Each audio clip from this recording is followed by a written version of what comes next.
Hi guys, and welcome to another Terrabad Studios guide. My name is Floss, and today I'll be showing you how to survive and complete heroic Scholomance. Let's get started. The first boss you will encounter will be Instructor Chillheart. Instructor Chillheart is a ranged caster with two fairly simple phases. In phase 1, Chillheart will cast several small damaging attacks. The damage in this phase is not very high due to the softened rage timer. However, there is one spell to watch out for, and that is Frigid Grasp. Chillheart summons ice underneath a player that will explode, dealing 75,000 frost damage to all around it. The ice wall that Chillheart casts will continue to grow until it consumes the group. Make sure to burn the boss down before the wall hits you. Going into phase 2 is different.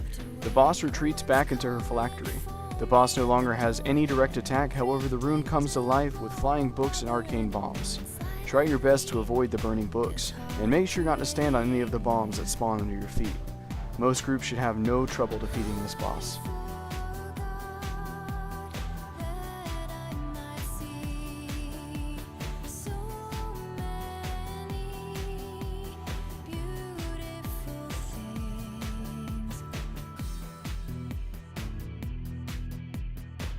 The second boss you will encounter is Jandis Barov.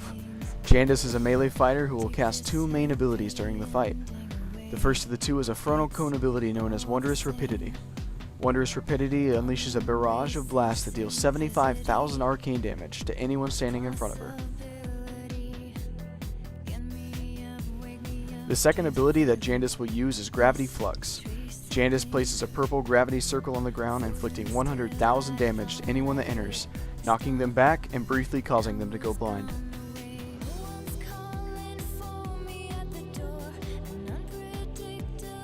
Twice during the fight, both at 66 and 33% health, Jandis will split up, creating multiple illusions of herself. The group must defeat these illusions until they find the real Jandis, at which point the fight will resume, rinse and repeat.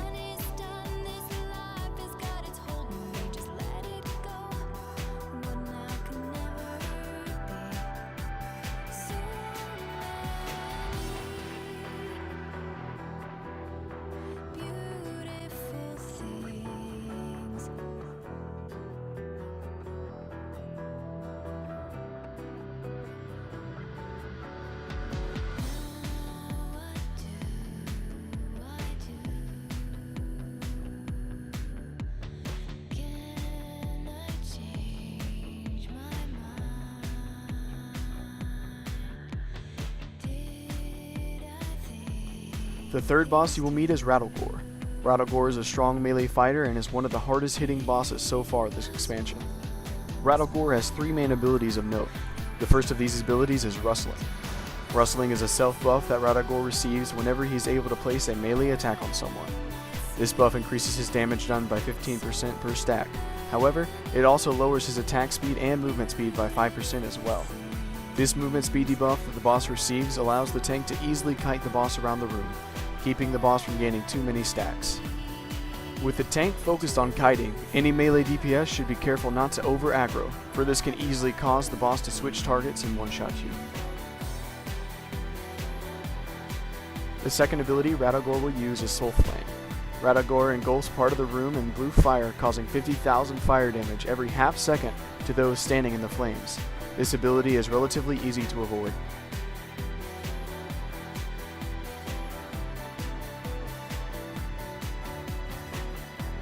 Throughout the room, you will notice several piles of bone surrounded by an orange glow. By clicking on this, you will receive Bone Armor, which will counter Rattlegore's third ability. His third ability is called Bone Spike. Rattlegore will launch a powerful spike at a random player, dealing 150,000 physical damage. The Bone Armor you pick up will allow you to absorb this damage, however, you will need to reapply the Bone Armor whenever you are struck with a Bone Spike.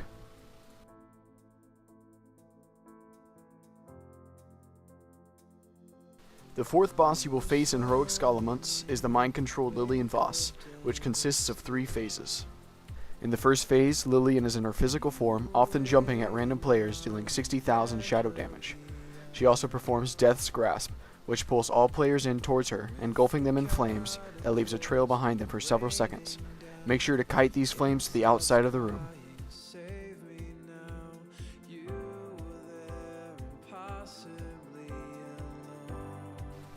The second phase is fairly easy. Around 50%, Lillian will be torn from her physical form. She then locks on to a random player and chases them. Every so often, Lillian will switch targets and chase after another. This part is simple. If she targets you, don't get hit.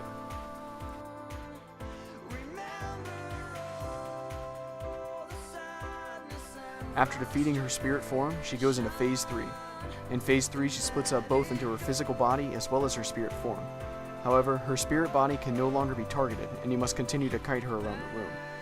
Her physical form is the one that you will have to defeat, and she will regain all of her abilities from the first phase. This fight may sound hectic, but it's pretty easy.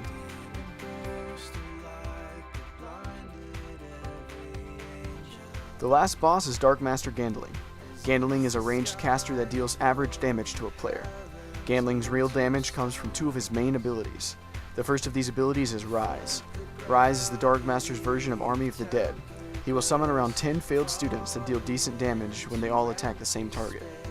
Make sure your tank picks them up before they run rampant.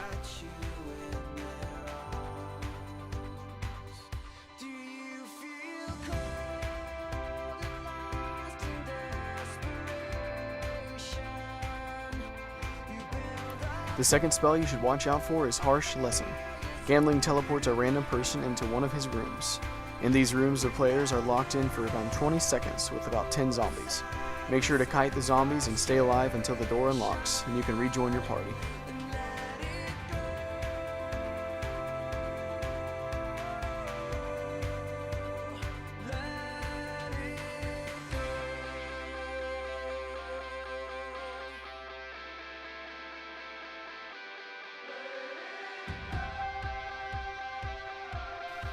Thank you for tuning into this Terrabad Studios guide. I hope this guide helped, and stay tuned for more guides being released very soon.